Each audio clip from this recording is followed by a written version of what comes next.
Something does appear to be rather inevitable. Obviously, a number of countries are currently easing their lockdown. We mentioned Spain earlier. France will actually announce its own measures on Tuesday. Is it inevitable that we will have a second wave?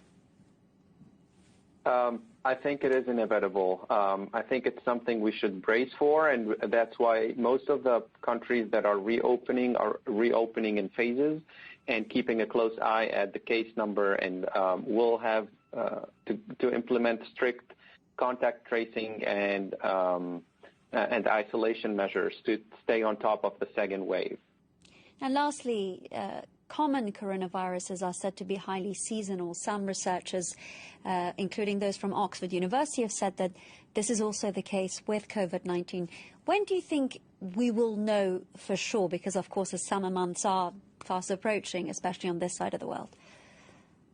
Yeah, that's a good thought, actually. There is some studies to suggest that maybe humidity and temperature can hinder the virus capability of living on surfaces. It won't hinder its clinical course once it sets foot in a host, but maybe it will be less infective. We're not sure yet.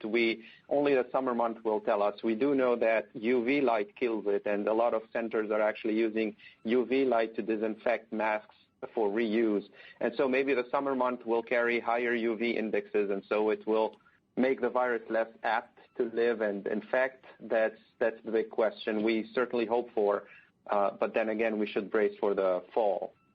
Absolutely. Professor Gaye El-Hallou, I'd like to thank you for your time, for shedding some light on this rather intricate story for us.